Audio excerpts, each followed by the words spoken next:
વડોદરાના Karjan toll plaza પર કાર્યરત ઇન્સિડન્સ અને મેન્ટેનન્સ વિભાગના કર્મચારીઓએ મેનેજમેન્ટની મનમાની અને શ્રમ કાયદાના ઉલ્લંઘન સામે બાયો ચડાવી ઉગ્ર વિરોધ પ્રદર્શન શરૂ કર્યું છે। હાઈવે પર જીવના જોખમે ફરજ બજાવતા શ્રમિકોનો આક્ષેપ છે કે દર મહિને 20 તારીખ વીતી જવા છતાં પણ પગાર ચૂકવવામાં આવતો નથી, જેના કારણે તેઓ ગંભીર આર્થિક કટોકટીમાં મુકાયા છે।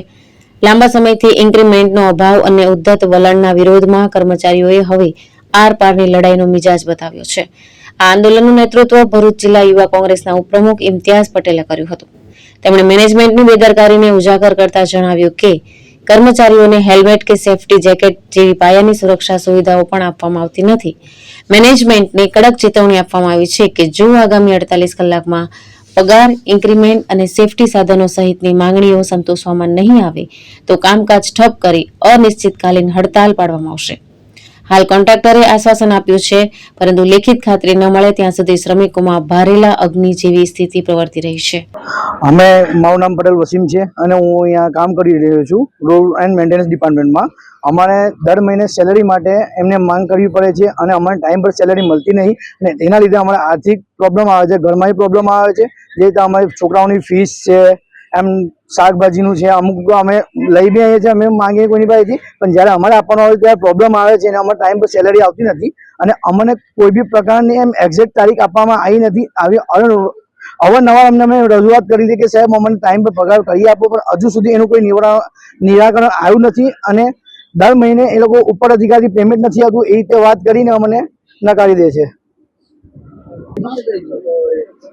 પહેલી વસ્તુ છે આપણે જે ટાઈમ પર સેલેરી છે એનો ઇસ્યુ છે। બીજું કે સેલરી ઇન્ક્રીમેન્ટ થવું જોઈએ, જે 6 મહિને ગવર્મેન્ટ દ્વારા જે કરવામાં આવે છે એ છેલ્લા પોણા 2 વર્ષથી કરવામાં આવ્યું છે નથી।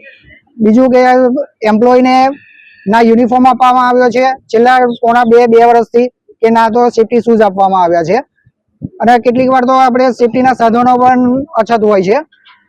સેફટી કોન પણ ટાઈમ પર મળતા નથી, જેના લીધે એક્સિડન્ટનો ભય વધુ હોય છે। જો આ એક તો પહેલા કે પગારના મુદ્દે અમારો આખો સ્ટાફ અહીંયા ભેગો થયો છે કે વારંવાર રજૂઆત કરવા છતાં સેલેરી ટાઈમ પર ન મળતા બધાનું કહેવું એવું છે કે વારંવાર એમને રજૂઆત કરતા, આપણે એમની જોડે મિટિંગ કરતા એ લોકોએ આપણે 1 થી 10માં જે કમેન્ટમેન્ટ કરી હતી સેલેરીની તે પણ થતી નથી અને સેલેરીનો વારાઘડીએ ઇસ્યુ થાય છે અને વારાઘડીએ આ મિટિંગ કરવાથી અમને પણ સારું નહીં લાગતું કે અમે પણ કંપનીના હિતમાં વિચારીએ કે અમારા પણ ઘરે ખાનારા લોકો છે, જેથી પગાર ટાઈમ પર થાય, પગારનું સોલ્યુશન આવે। અને હાઈવે ઇન્સિડન્ટ એક એવી વસ્તુ છે કે જે ઇન્સિડન્ટ કદાચ આપણે કોઈ ઇન્સિડન્ટ જે અટેન્ડ કરવા જ્યાં હોય ત્યાં પણ કોઈ જે કર્મચારી છે એને જાનહાનિ થાય તો એનું પણ એક સોર્ટ આઉટ લાવવાનું છે। એનું શું ગ્રુપ ઇન્સ્યોરન્સ છે કાં તો મેડિક્લેમ, એની પણ ચર્ચા કરવાની છે। અને જે પણ આ જે મેન મુદ્દો આપણે જે સેલેરીનો છે કે સેલેરીમાં જે ઇન્ક્રીમેન્ટ આવ્યું છે એ ઇન્ક્રીમેન્ટ મળવું જોઈએ, સેલેરી ટાઈમ પર લેબર લો એક્ટ પ્રમાણે મળવી જોઈએ। જો એ અમારી જે પહેલીને જે માંગ છે, જે જો એને અસ્વીકાર કરવામાં નહીં આવે કે એનો કોઈ યોગ્ય જવાબ આપવામાં નહીં આવે તો અમે બધા સંગઠન એક ભેગા જૂથ થઈને અમારો આખો સ્ટાફ પૂરેપૂરો કે બધા જો અમારા હિતમાં જવાબ નહીં આવે તો સ્ટ્રાઇક પર ઉતરવાના છે।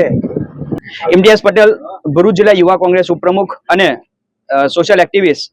આપણી લેબર લો સિરીઝ જે આપણે શરૂ કરી છે તેના પ્રતિસાદ રૂપે આજે કરજણ પાસે જે કર્મચારીઓ છે તેમના સાથે કોન્ટ્રાક્ટર દ્વારા જે લેબર લો છે તેનું ઉલ્લંઘન કરીને અહીંયાના જે કર્મચારીઓ છે તેમનું શોષણ કરવામાં આવતું હતું। શોષણ થતા જે કર્મચારીઓ છે તેમના દ્વારા આપણને માહિતગાર કરવામાં આવ્યા હતા કે અમારા સાથે એમના જે કોન્ટ્રાક્ટના માલિકો છે તેમના દ્વારા તેમને અપૂરતી સુવિધાઓ આપવામાં આવે છે। આજે જેમના સાથે રૂબરૂ મળી અને એમના સાથે આપણે સંવાદ કરવાનો પ્રયાસ કર્યો ત્યારે એમના પાસેથી માહિતી મળી કે કોન્ટ્રાક્ટર દ્વારા આ જે કર્મચારીઓ છે તેમને કોઈ પણ પ્રકારની સેફટી માટે ત્યાં જે ટૂલ્સ આપવા જોઈએ એ આપવામાં આવતા નથી। મુખ્યત્વે કંપનીના જે કોન્ટ્રાક્ટર છે તેના દ્વારા લેબર લોનો વેજીસ ઓફ એક્ટ નો જે નિયમ છે તેનું ઉલ્લંઘન કરવામાં આવે છે અને કર્મચારીઓને દર મહિને 15 તારીખ પછી એમનો પગાર આપવામાં આવે છે, જેનાથી કર્મચારીઓને આર્થિક પરિવારના સંક્રમણમાં અનેક પ્રકારની મુશ્કેલીઓ સાંપડી રહી છે। બીજી મુખ્યત્વે વાત કરીએ તો જે કર્મચારીઓ છે તેમના સાથે આ લોકો દ્વારા વારંવાર રજૂઆત કરી છે, તેમ છતાં પણ કર્મચારીઓ દ્વારા આમની જે રિક્વેસ્ટ અને વિનંતી છે તેની અવગણના કરવામાં આવી છે, આ ખારા કાન કરવામાં આવ્યા છે. તો આજે જે કર્મચારીઓ છે તેમના સાથે ભેગા મળીને જો આવનાર 1 કલાકના અંદર એમનું નિરાકરણ લાવવામાં નહીં આવે તો જરૂરી જણાશે તો રોડ ઉપર ઉતરીને આ જે શ્રમિકોને જે મૂળભૂત અધિકારો છે અને શ્રમિકોના જે પણ ન્યાયિક લડત છે તેના અંદર અમે સહભાગી બનીશું, જેની નોંધ લાગતા વળગતા અધિકારીઓ લેશે એવી આશા અપેક્ષા કરી રહ્યા છે. જય હિન્દ, જય ભારત. કેતન મહેતા, દ્રષ્ટિકોણ ન્યૂઝ, ભરૂચ.